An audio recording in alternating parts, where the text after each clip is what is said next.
Bonjour à tous. On va commencer dans une minute ou deux. On laisse les gens entrer. Je vois qu'il y a beaucoup de gens. Chantal Bouvier, bienvenue. Dominique Marcotte, bienvenue. Les gens rentrent rapidement dans la salle virtuelle, bien entendu.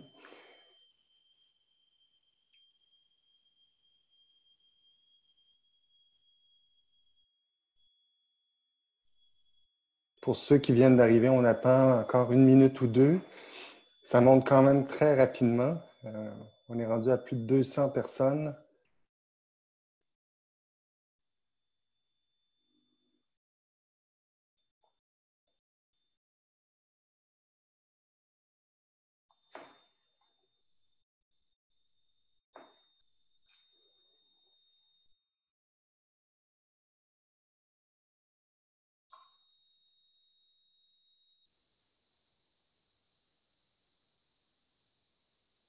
On va commencer sous peu, dans moins d'une minute.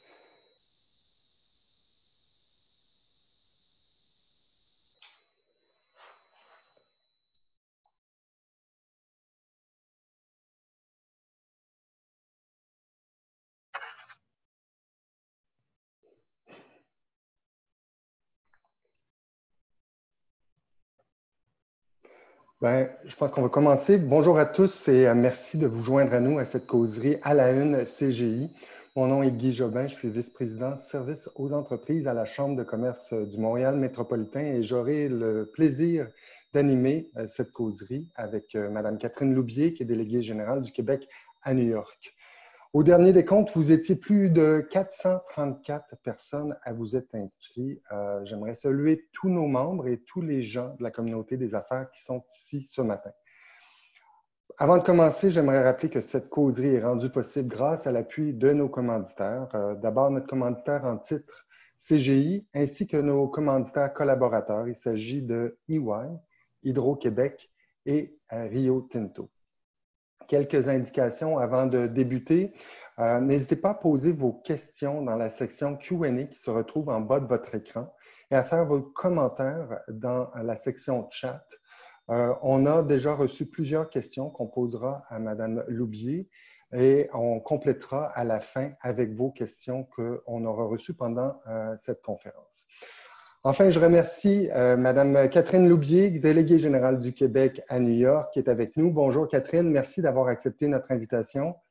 Bonjour Guy, ça me fait très plaisir. Merci de l'invitation. On est très heureux de vous revoir. En fait, on vous a vu le 31 janvier lors de notre dernier forum.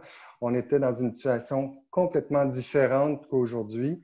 Oui. Alors, je pense que comme première question, j'aurais envie de vous poser une question de nous dresser un portrait global de la situation présentement aux États-Unis et plus particulièrement dans l'État de New York que vous représentez. Merci Guy. Évidemment, c'est extrêmement triste la situation ici à New York, étant donné que c'est devenu le pire endroit finalement pour la COVID-19 au monde. Nous, juste pour faire un petit pas en arrière, on a fermé les bureaux physiques, là, ça fait déjà plus d'un mois. Les bureaux sont toujours ouverts. Les 8 bureaux aux États-Unis sont au travail, bien entendu, avec leurs équipes, pour continuer à servir les clients, servir les artistes, servir les Québécois en général. Et la ministre responsable du ministère des Relations internationales et de la francophonie a mis ça très, très clair. Il faut être là, il faut répondre à l'appel, peu importe les difficultés ou les besoins des clients sur le territoire. Pour vous donner une idée de l'étendue de la pandémie, aux États-Unis, on a à peu près 760 000 cas confirmés de la COVID-19, 248 000 dans l'État de New York. En termes de décès, c'est environ, vous le savez, 40 000 aux États-Unis, 14 000 dans l'État de New York. Et juste dans la ville de New York. La ville de New York, c'est 8,5 millions de personnes. C'est la même population à peu près que le Québec, mais c'est beaucoup plus petit. Hein? On peut entrer 1279 villes de New York dans le Québec. Donc, c'est une ville très dense, agglutinée, si on peut dire. Donc, 138 000 cas ici dans la ville de New York et on approche les 10 000 morts. C'est donc extrêmement important et déstabilisant quand on pense aux attentats de 9/11 qui avaient causé la mort de près de 3 000 Américains. Les hôpitaux sont surchargés. On a eu de l'aide du gouvernement fédéral avec un navire au large, un hôpital dans le centre de congrès, d'autres hôpitaux dans le parc, entre autres. Également, le nombre de décès tellement important qu'il faut improviser des morgues temporaires dans la ville. Donc, la ville est vide. Hein. Il faut comprendre qu'il n'y a personne sur les rues, que ce soit Fifth Avenue ou Wall Street. Et tout le monde porte le masque. C'est les gens qui sont dehors. On voit la fin de semaine un petit peu plus de gens dans le parc, là, peut-être trop même, mais c'est la situation en ce moment. Donc, les gens portent le masque partout dans la rue en se promenant. Est-ce que c'est obligatoire dans la ville de New York présentement? Oui, en fait, maintenant, ça l'est. Le gouverneur a passé un ordre exécutif la semaine dernière, la semaine qui vient de se terminer, pour obliger le port du masque dans les endroits où on ne peut pas avoir de distanciation sociale. Okay. Mais bon, les gens en portent partout, même les sans-abri, et plusieurs personnes portent des gants aussi dans la rue pour se protéger de cette pandémie. La pause à New York a été prolongée aussi cette semaine jusqu'au 15 mai. Le gouverneur a promis 3000 tests pour vérifier si les New-Yorkais ont des anticorps ou pas. Donc, ça va aider à s'en aller vers une planification de déconfinement. Au niveau des fameux respirateurs là, qui manquaient tant à New York, on en a suffisamment. Il y en a même donné à l'État du New Jersey tout dernièrement, là, une centaine. La pandémie s'essouffle, mais il y a encore plusieurs cas qui sont confirmés. Là. Il y en avait jusqu'à 2000 à tous les jours cette semaine, de nouveaux cas de pandémie. Et le nombre de décès, malheureusement, là, qui a quand même descendu d'une moyenne de 800 par jour à peu près 500-600. C'est quand même énorme. Cela dit, il y a une pression pour réouvrir, on le voit partout. Il y a une limite à ce que les gens puissent être confinés. Donc, le gouverneur s'est allié de 7 gouverneurs, en fait, se sont alliés dans le nord-est pour planifier ensemble le déconfinement. Ils ont hier, par exemple, fermé ou avant-hier, ils ont décidé d'ouvrir, les marinas et la circulation des bateaux. Puis de son côté, le maire de Blasio, bien évidemment, dans sa juridiction, est très actif aussi. Il a promis 4000 kits de tests pour la COVID-19 par mois, donc c'est essentiel aussi à la reprise. Puis, dans les États avoisinants, c'est grave aussi. On a 85 000 cas au New Jersey, donc c'est pas rien. 38 000 au Massachusetts, 31 000, 32 000 au Michigan, un peu comme la Californie d'ailleurs. Et en Pennsylvanie, on a 32 000 cas de COVID. Juste pour terminer sur le profil, en vous disant quelques mots sur les ventes au détail, c'est un emploi sur 10 aux États-Unis et les ventes au détail sont en chute de 8,7 %. Donc, c'est énorme. Il y a un sondage du US Chamber of Commerce qui détaille ce que ça veut dire en termes de fermeture d'entreprise. 24 % des PME sont fermées. Et quand ils ont sondé le reste des PME, 40 % d'entre elles pensent mettre la clé dans la porte d'ici 1 ou 2 mois. Donc, c'est énorme. Les entreprises dites essentielles, un peu comme notre liste, là, d'ailleurs, elle est très similaire pour l'État de New York, continuent à rouler, peut-être un peu au ralenti. Plusieurs entreprises aussi sont en train de se réoutiller, mais le nerf de la guerre ici, c'est les tests. Donc, c'est pour ça que le gouverneur Cuomo interpelle l'administration Trump pour l'aider à avoir une plus grande quantité de tests, tester plus de gens et tester les anticorps également. Et puis pour le déconfinement, en fait, le président Trump, vous l'avez vu, dévoiler un cadre en 3 phases pour le déconfinement, mais a bien dit que les gouverneurs étaient en charge. Le gouverneur Cuomo lui a répondu « You pass the puck without the buck ». Donc, on a besoin de budget également et on a besoin que vous nous aidiez avec les tests pour pouvoir planifier le déconfinement. Mais en conclusion, ce n'est pas pour demain que la ville de New York sera déconfinée. Là, ça, c'est certain. C'est pas évident non plus parce qu'on sait que New York, c'est une ville en hauteur. Donc, juste prendre l'ascenseur, on en parlait un petit peu plus tôt, c'est pas évident de descendre de son building pour aller en bas et rester à une distance de 2 mètres, et encore moins pour monter dans une tour à bureau. Donc, il y a quand même un défi supplémentaire à New York présentement. Ah oui, et puis l'économie était beaucoup en commerce électronique ici, et Dieu merci parce que les gens ne sortent pas, en fait. Hein? Moi, j'ai des équipiers, là, des collègues dans mon équipe qui ne sont pas sortis de chez eux, mais pas du tout. Et il y a de la livraison d'épicerie, la livraison de nourriture, de biens essentiels qui s'effectue de manière assez efficace. Mais comme partout, il y a beaucoup d'attentes. Il faut toujours être sur l'ordinateur à renouveler nos commandes pour ne pas être pris au dépourvu. On entend, vous en avez parlé un petit peu tout à l'heure quand même, on entend beaucoup parler des relations entre le président et le gouverneur Cuomo qui sont quand même souvent assez actifs sur les médias sociaux, mais un petit peu moins entre le maire et le gouverneur. Est-ce qu'ils sont bien arrimés? Parce que le maire, quand même, vous l'avez dit, représente 8,5, une population de 8,5 millions, c'est le Québec au complet. Donc, est-ce qu'ils sont bien arrimés de ce côté-là? Et c'est pour ça qu'on en entend pas moins parler ici de ce côté-ci? Oui, bien écoutez, c'est évident que le gouverneur s'est illustré de manière assez exceptionnelle comme leader. Hein. Il est là à tous les jours à 11h30.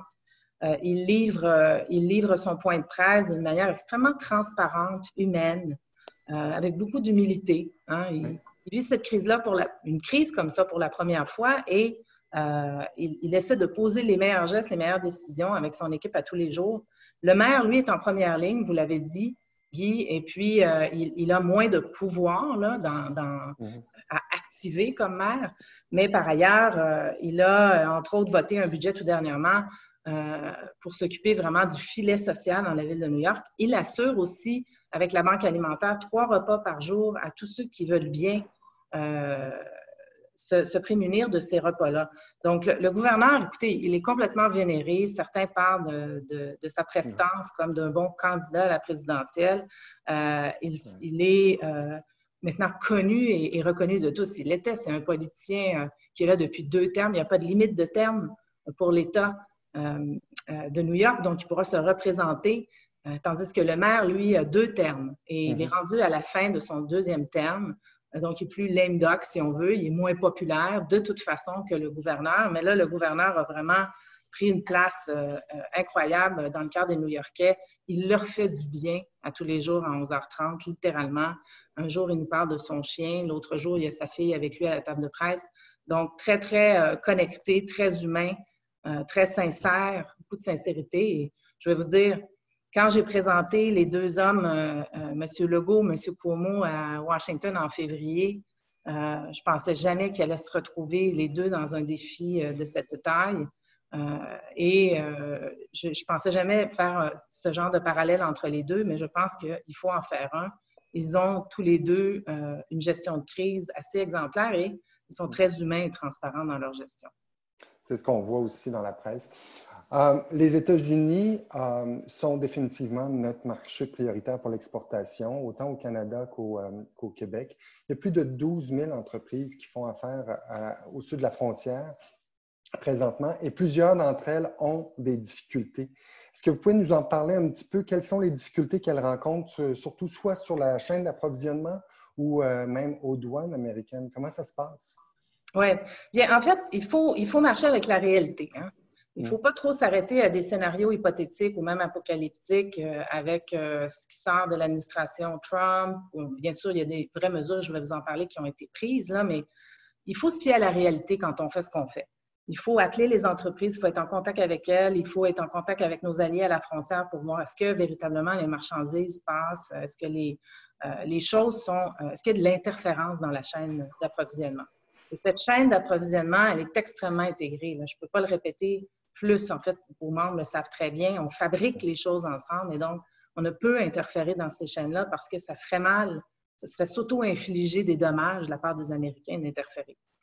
On se refait un pas en arrière. Le président Trump, effectivement, on l'a vu dans l'affaire 3M, a activé ou a promulgué le Defense Production Act, cette loi sur la production des équipements du domaine de la défense en temps d'urgence déclarée au pays. Il peut faire ça. Donc, il a dit je veux que 3M produise des N95 pour les besoins domestiques des États-Unis et n'exporte pas. Évidemment, l'implantation de tout ça n'était pas au quart de tour et c'est là que les représentations de notre part et de la part du fédéral se sont activées. Donc, on a levé la main finalement pour que le Canada, le Québec soient exclus de cette mesure-là parce qu'on considère que c'est nuisible à la chaîne d'approvisionnement, que ça met des vies en jeu. Le président de 3M l'a bien dit. Donc, se fait des téléphones, on est en contact avec la compagnie, on est en contact avec nos alliés comme la membre du Congrès, Elise Stefanik, qui collabore très bien avec nous et qui a une entrée auprès de l'administration Trump. Elle est républicaine et élue dans l'État de New York. Donc, ça, c'était le 2 avril et le lendemain, le 3 avril, le président a décidé que tous les PPE, les Protective Equipment, donc les masques, les respirateurs, les gants, aussi leur production serait réservée aux domestiques. Et puis, hier, il a aussi fait la même chose pour les outils de prélèvement, les fameux swabs, comme on dit aux États-Unis, qui tombent maintenant sous le Defense Procurement Act. Donc, c'est très important d'être présent sur le terrain et d'avoir des ententes et des contacts avec les élus dans ces moments-là. Et c'est ce qu'on a fait. Et évidemment, Madame, dans le cas de 3M et dans le cas de l'exportation au Canada et au Mexique, ça a été confirmé par FEMA, donc l'agence qui s'occupe de la situation d'urgence aux États-Unis. Nous sommes maintenant exclus. Donc, c'est une excellente nouvelle. Et dans l'exclusion, FEMA reconnaissait, justement, pour baser sa décision, l'intégration des chaînes d'approvisionnement et le fait que ce serait de s'auto-infliger des problèmes que d'y aller avec des mesures protectionnistes. Je réponds à la question sur la frontière aussi. L'entente sur la fermeture aux non-essentiels venait à échéance le 21 avril. Je peux vous dire que c'est demain. Et donc, hier, la ministre Freeland a annoncé une entente pour un autre 30 jours. Donc, on est dans la continuité au niveau de la frontière. On attend toujours la publication officielle du côté américain. Il faut que ce soit réciproque, sinon ça ne fonctionnerait pas. Mais je peux vous dire que les camions, le camionnage continuait à passer à la frontière. Donc, les biens continuaient à passer. On se demande, bon, on va avoir des problèmes pour recevoir des équipements des États-Unis par la frontière ou d'un troisième pays aux États-Unis destiné au Canada? La réponse est, ça a été relativement bien après la vague du début.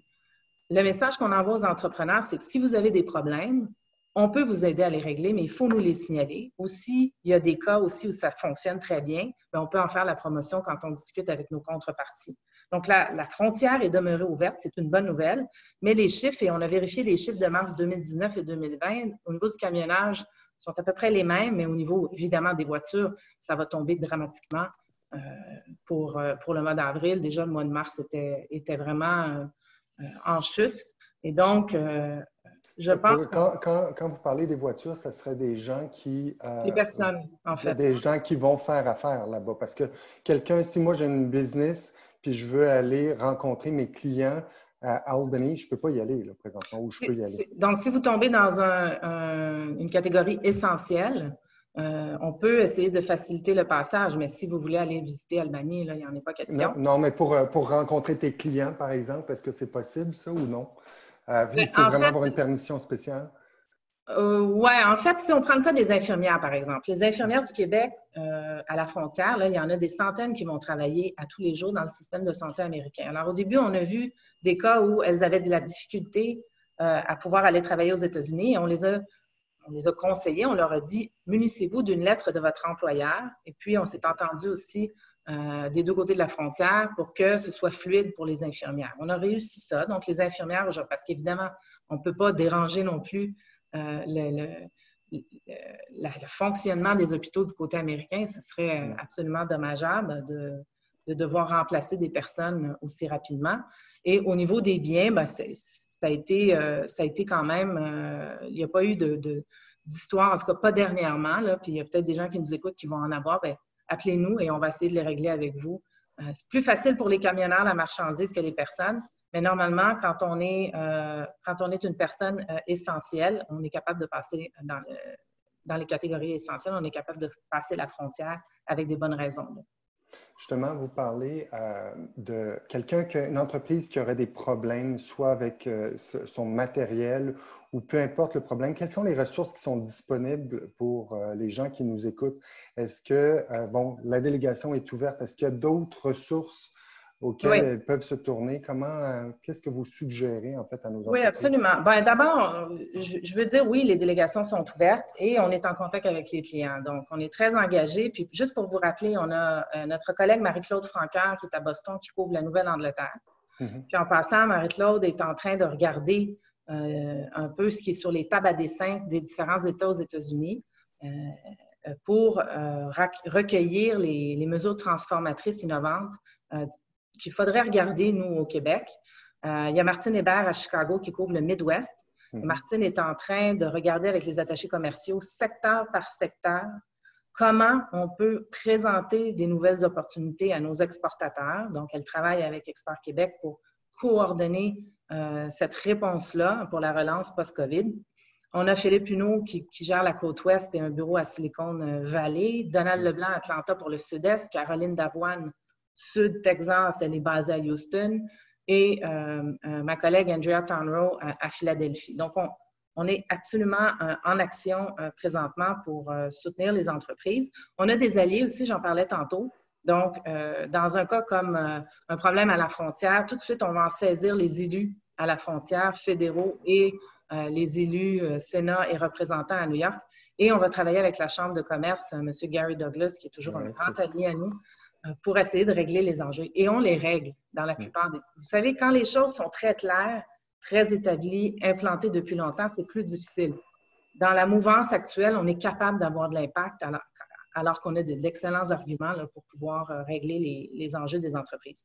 Au niveau des aides financières, donc qui sont disponibles pour les entreprises, évidemment, il y a 2,2 trillions de dollars dans le CARES Act, qui a été mis sur pied par le gouvernement fédéral aux États-Unis. À l'intérieur de ça, il y a de l'aide pour, bien sûr, les individus, les grandes entreprises, mais aussi les PME.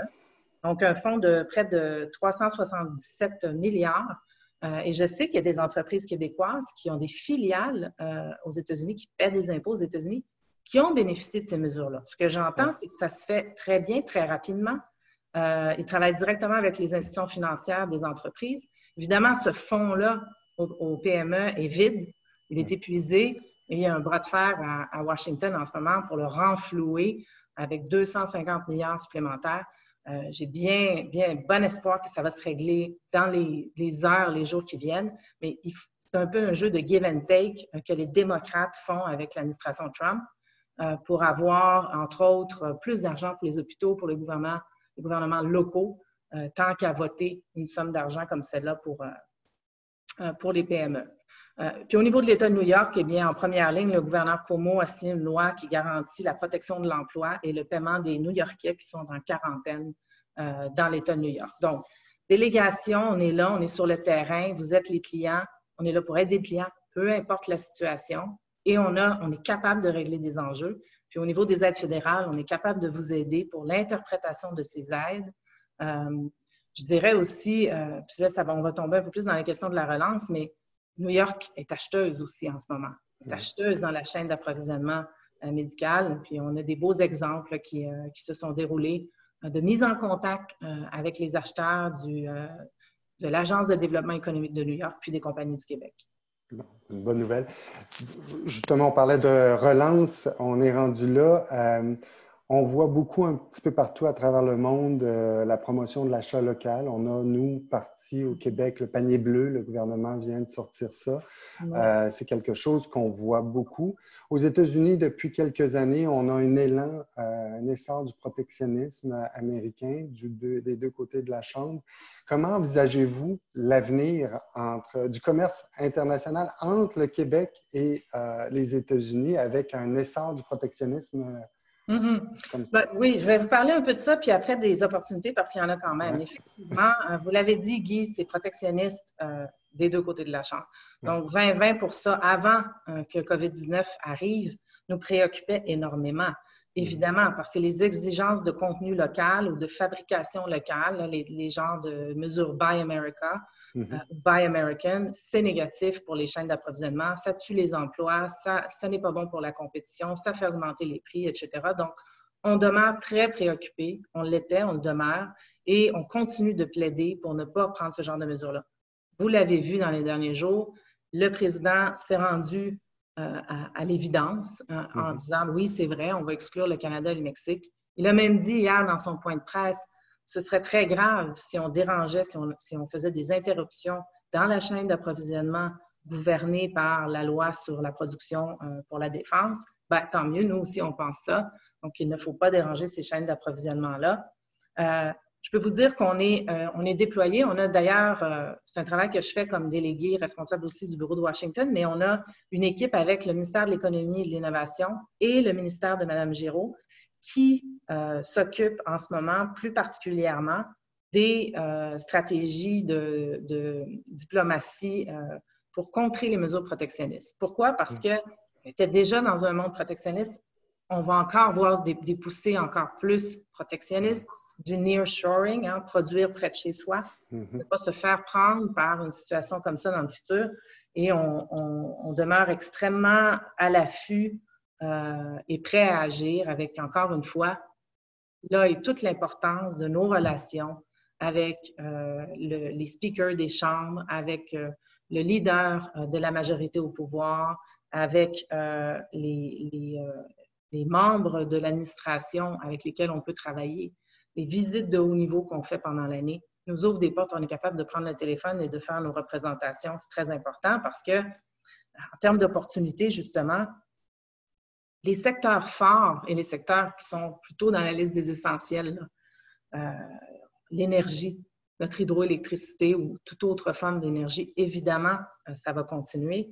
Le transport, l'infrastructure, la construction, l'ingénierie, on vend beaucoup de ces produits-là et de ces services-là du Québec vers les États-Unis. Il y aura beaucoup de liquidités dans le système. Il y a des stimuli qui seront engagés pour la relance et nous serons là au rendez-vous. Donc, on ne peut pas avoir en même temps des mesures protectionnistes qui nous empêchent de vendre des wagons ou des rails ou de participer avec notre bois au secteur de la construction ou notre ingénierie et en même temps que New York veuille dépenser des sommes importantes parce que s'ils ne sont pas capables de s'approvisionner de nos matériaux et par nos compagnies, bien, ça va retarder les travaux tout simplement. Hein. Il y a de l'approvisionnement au nord de l'État presque à 100%, par exemple, pour l'asphalte liquide. Alors, si on bloque ce genre d'exportation-là, bien, les routes ne se construiront pas parce qu'il va falloir que l'asphalte arrive d'ailleurs, ça coûtera plus cher, ce sera plus long, etc. Et ce n'est pas moi qui le dis, c'est les compagnies américaines elles-mêmes. Donc, les sciences de la vie, extrêmement dynamiques. En ce moment, il y a beaucoup d'opportunités. Même la CEO du New York Stock Exchange disait elle a un nombre de transactions records. Ces compagnies-là cherchent à se financer pour entrer dans le nouveau monde, la nouvelle chaîne d'approvisionnement médical.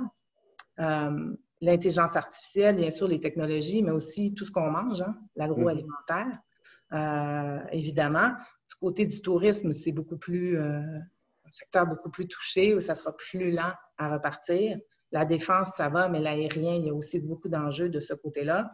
Et donc, le message, c'est qu'il y a des opportunités en ce moment. Nos équipes, comme je le disais tantôt, sectorielles, sont en train de regarder qu'est-ce qui ne sera plus et qu'est-ce qui apparaît comme opportunité pour travailler rapidement avec Investissement Québec, pour connecter les compagnies aux opportunités. Ça assure notre relance, bien évidemment, du même coup.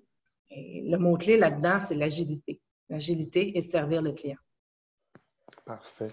Une dernière question avant peut-être de passer aux questions du public. Il y a des élections américaines qui s'en viennent sous peu. Quel impact la crise actuelle aura sur les élections américaines présidentielles de novembre prochain? Vous ne me demandez pas qui va gagner. Ben, j'aimerais ça, mais... Non, mais ça, c'est la prérogative des Américains, hein? La démocratie. Non, mais écoutez, les élections ont toujours lieu en novembre 2020. Bien évidemment, il y a plusieurs États qui ont retardé leur scrutin en amont de ces élections.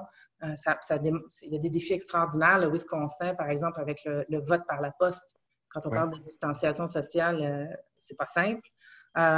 Bernie Sanders a quitté la course au début d'avril, donc Joe Biden sera couronné sans aucun doute à la convention des démocrates, cette grande réunion où tous les démocrates viennent confirmer le candidat pour la présidentielle. Et ça a été retardé du mois de juillet au mois d'août, en passant. Je devrais y assister. Hein, c'est toujours une manifestation politique extrêmement intéressante. Biden est dans une place difficile parce que l'ex-vice-président Joe Biden, il doit montrer de l'empathie. Il doit se mettre du côté de M. Trump dans la même équipe pour gérer cette crise-là et donner toute l'importance à ce qui est en train de se passer. Mais en même temps, les semaines, les mois s'écoulent de campagne électorale, de financement. Donc, son financement est nettement plus bas que celui du candidat du président à élire, président actuel Trump. Et le devoir de réserve, on dirait, a un peu tombé hier, puisque M. Biden a lancé une publicité très efficace contre le président Trump au sujet de sa gestion de la crise du COVID, de la pandémie. Et donc, tout le monde parle de cette pub. On voit qu'il y a un petit peu moins de gêne là, qui commence à se confirmer au niveau de la partisanerie. Mais le nerf de la guerre pour un politicien, c'est de faire campagne, d'être sur le terrain.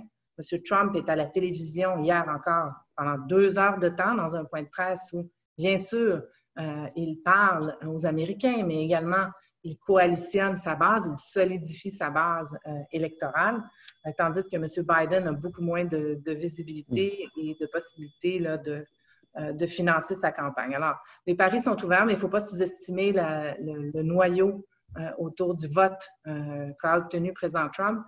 Et je voulais dire aussi, il y a quelques semaines, on ne pensait jamais être dans cette situation. Exact.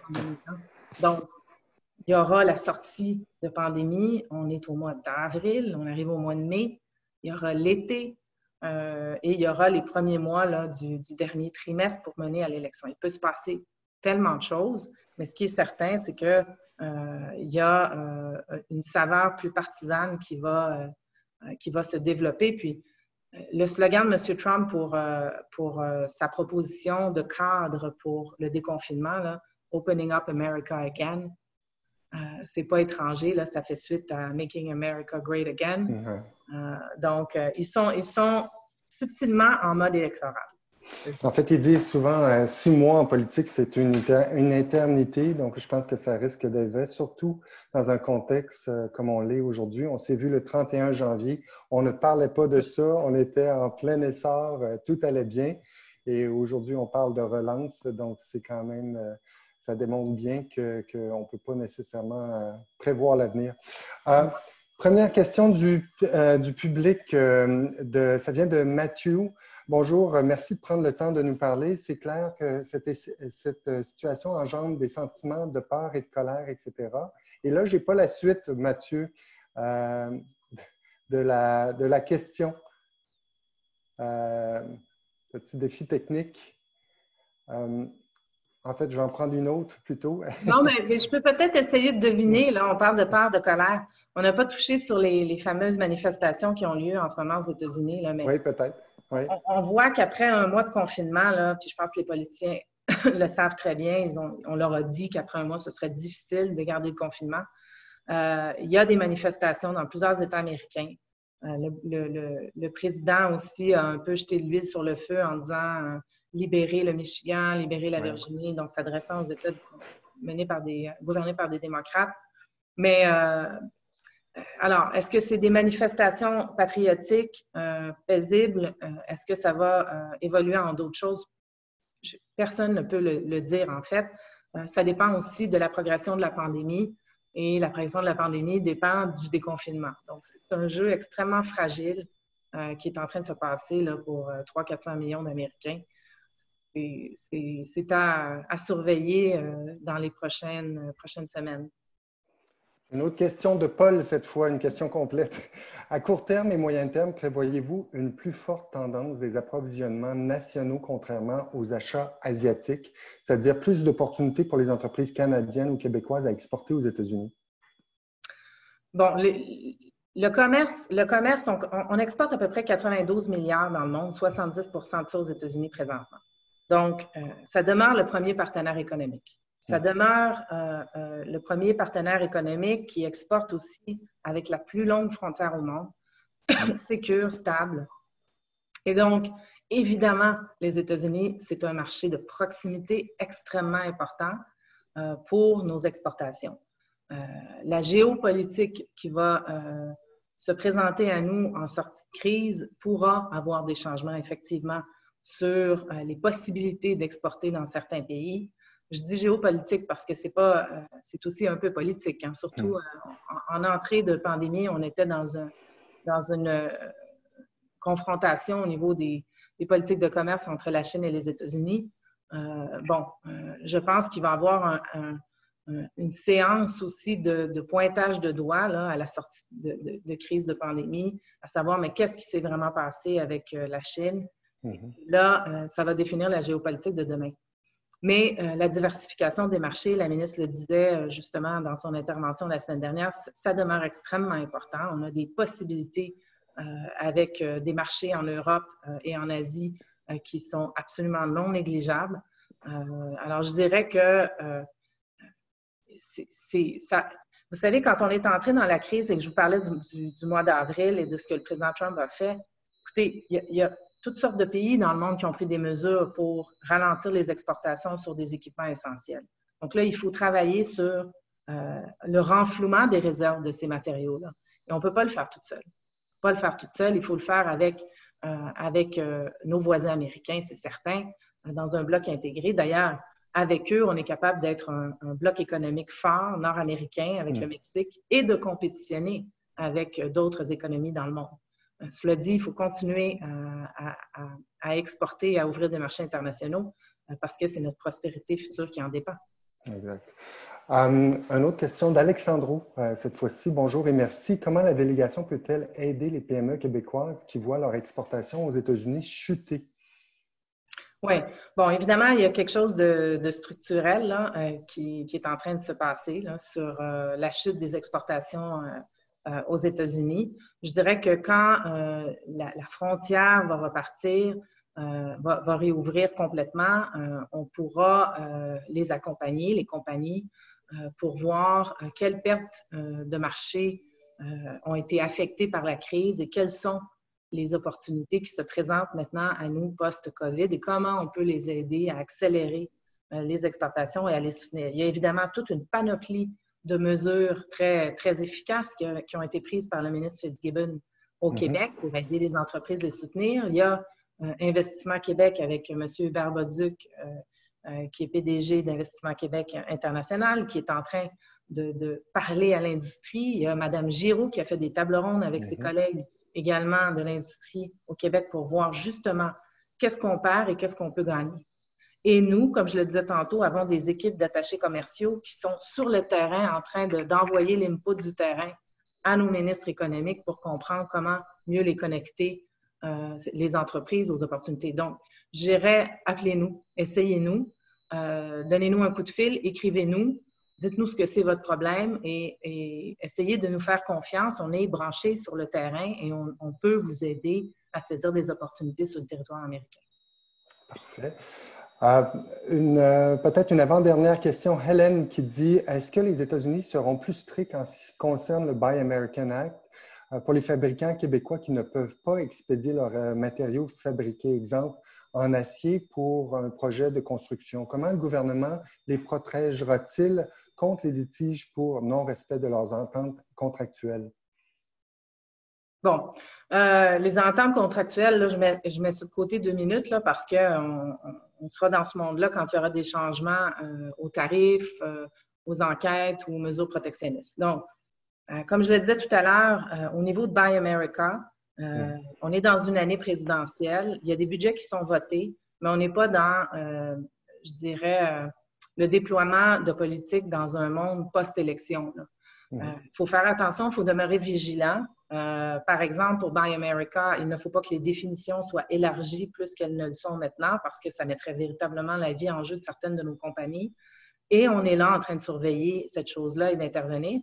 Puis les entreprises aussi sont en discussion elles-mêmes. Elles font partie des consultations des législateurs dans le cas de Buy America. Dans le cas de Buy American, donc si on prend l'exemple de New York, Buy American avait été promulgué en 2017, je pense. Mon prédécesseur avait travaillé fort pour faire en sorte de diminuer l'impact de Buy American New York.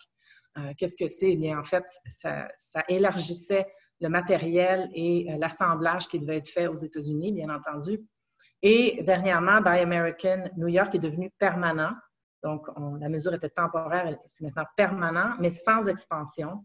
Et donc, le dommage est très limité à ce que ça nous fait dans nos relations commerciales avec New York. Donc, le président, hier, a relaxé certains tarifs, là, pas sur nous directement, là, mais moi, ce qui me rassure aussi, c'est ce qu'il a dit hier, là, quand il dit qu'il ne faut pas déranger les chaînes d'approvisionnement. Bien, on est d'accord. Alors, mouvance protectionniste temporaire ou tendance long terme, plusieurs experts sont en train d'essayer d'analyser la situation. Encore une fois, moi, je vous dirais, revenons au terrain. Qu'est-ce qui se passe réellement sur le terrain? Et comment on peut continuer à expliquer aux législateurs américains qu'ils ne peuvent pas s'auto-infliger des dommages en resserrant les mesures protectionnistes. Parce que souvent, quand on regarde la logique derrière les mesures qu'ils veulent prendre en matière de protectionnisme, c'est qu'ils veulent créer des emplois pour leurs électeurs, en fait. Exact. Bon, on peut avoir l'impression que ça va créer de l'emploi pour les électeurs, mais quand on regarde de plus près, ce qui est très efficace, c'est d'arriver avec des cas précis de compagnies américaines qui seraient impactées par des mesures protectionnistes et qui auraient des dommages. Donc, c'est ce qu'on fait. On a travaillé avec certaines compagnies pour le faire, avec nos alliés à la frontière. M. Douglas en a parlé tantôt. Donc, je dirais, il ne faut pas marcher sur les scénarios hypothétiques, mais il faut être vigilant, il faut être sur le terrain, il faut être engagé avec des exemples concrets pour ne pas souffrir de cela. Sur les enquêtes, c'est un peu différent. Hein? Une enquête, c'est une enquête. Anti-dumping, ça, on les surveille. Et ça, c'est plutôt du côté des politiques commerciales du ministère de l'Économie que les représentations se font, car on doit avoir un mandat de la compagnie avant d'intervenir. Puis je pense que ça couvrait les questions de madame. Et puis, d'où l'importance aussi de continuer à diversifier nos marchés pour ne pas mettre tous nos œufs dans le même panier, même si on est content de faire affaire avec les États-Unis. C'est normal que ce soit notre premier partenaire. C'est une économie au sud extraordinaire avec une frontière la plus longue au monde et la plus sécure au monde. Alors, il faut bien évidemment continuer à se positionner. Question de Daniel. Croyez-vous que le projet d'Hydro-Québec de construire une nouvelle ligne pour l'exportation d'électricité entre le Québec et les États-Unis sera ralenti ou activé suite à la crise actuelle? C'est une bonne question. Écoutez, toute la question du climat, des changements climatiques, la vulnérabilité sanitaire, si on veut, touche en même temps l'environnement. Bon, déjà, on voit une ressurgescence des personnes qui sont en place dans les autorités ici à New York pour commencer à reparler de l'importance de diversifier leurs sources d'énergie propre et surtout de continuer à avoir des projets d'énergie propre, se construire, se bâtir. Le gouverneur a fait beaucoup dans son dernier budget pour accélérer les projets d'énergie ici à New York. Le maire de Blasio, c'est notre client au sujet de l'hydroélectricité du Québec, du surplus d'hydroélectricité. Il a bien dit à plusieurs reprises, même tout juste avant la crise actuelle, la pandémie, il avait son grand discours comme maire de la ville. Il a répété qu'il veut acheter l'électricité du Québec. On a fait énormément de travail depuis 1 an avec Hydro-Québec pour régler certains aspects réglementaires au niveau de l'État de New York pour permettre la vente d'hydroélectricité parce qu'il y avait quand même des choses qui n'étaient pas réglées pour pouvoir accueillir cette électricité-là. On a fait énormément sur le terrain au niveau de tourner des drapeaux rouges en drapeaux verts avec tous les publics imaginables que vous pouvez, les groupes environnementaux, le secteur des affaires, les élus. Maintenant, je l'ai dit tout à l'heure, le maire arrive à son dernier mandat. Donc, en 2021, le novembre 2021, il y aura des élections municipales. C'est-à-dire qu'on ne peut pas être en train de négocier avec la ville alors que la ville est complètement submergée par cette pandémie. Mais quand les choses se résorberont, je pense que rapidement, le dialogue va recommencer. Je ne commenterai pas sur l'aspect commercial des choses, là, mais au niveau de l'environnement public, nous sommes à un très bon endroit pour l'acceptabilité, si vous voulez, de l'exportation de plus d'électricité propre à New York, dans la ville de New York, là où est destinée cette électricité pour dépolluer, rapidement et assurer aussi une énergie stable, résiliente et fiable, ce qui est très important, parce qu'on a vu avec l'ouragan Sandy que si on avait eu le fameux câble du Québec vers les États-Unis, le fil électrique, si on veut, on aurait démontré plus de résilience alors qu'on n'aurait pas pu prévoir cet ouragan et ça a eu des conséquences énormes sur la ville de New York. Donc, confiante, oui, mais ce n'est pas en ce moment possible de tourner son attention vers une négociation de la sorte. Il est trop tôt. Une dernière question de Patricia, en fait. Bonjour, mon entreprise est en pleine production de masques avec tissu médical pour la vente B2B. En tant qu'entreprise à propriété féminine certifiée WeConnect, j'aimerais un soutien pour toute aide de mise en contact, autant aux États-Unis qu'ici au Québec. Avec qui avec qui être en contact, personne clé auprès de la délégation et à la Chambre de commerce? Je vais vous laisser répondre en premier. Oui, bien bravo. Une belle entreprise, une entrepreneur. Et WeConnect, c'est une superbe organisation qui connecte des acheteurs de compagnies gérées par des femmes avec une offre de compagnies gérées par des femmes. Donc, bravo. Écoutez, écrivez-moi. Moi, je dirais que c'est la manière la plus simple. Je vous dirigerai dans le réseau. J'ai nommé mes collègues tout à l'heure qui sont là, fidèles au poste. Donc, on pourra vous ouvrir des portes rapidement, surtout pour l'équipement de ce genre. Par exemple, ici, dans l'État de New York, on en a déjà envoyé un certain nombre de compagnies qui se spécialisent dans l'équipement pour gérer la pandémie. Donc, ça nous fera plaisir. Écrivez-moi directement. Vous avez mon courriel sur le site Internet. Et puis, on s'occupera de vous brancher avec les acheteurs. Je vais vous dire la même chose, Patricia. N'hésitez pas à m'écrire également. On a toute une équipe qui est là aussi à la Chambre qui peut vous aider, qui peut vous accompagner pour faire soit le diagnostic ou un plan d'exportation ou même au moins vous diriger vers les bonnes personnes. Oui, puis j'ajouterais juste que la porte principale, c'est Export Québec aussi, surtout pour une entreprise qui peut-être n'a pas une structure industrielle aussi solide que quelqu'un qui est en affaires depuis longtemps puis qui exporte depuis longtemps. Un diagnostic, effectivement, d'Export Québec là, est tout indiqué comme première étape. Puis il y a le réseau des ORPEX aussi. Nous, on dirige aussi à travers le réseau des ORPEX. On est une ORPEX également. Donc, je pense que si vous passez par moi, on pourra vous rediriger dépendamment d'où est votre entreprise. Alors, le temps file. Malheureusement, c'est tout le temps qu'on avait, Catherine, mais je vous remercie d'avoir pris le temps de répondre à nos questions, d'avoir été aussi ouverte. L'équipe de Catherine est disponible, on l'a dit plusieurs fois, n'hésitez pas à faire appel avec eux, à eux en fait.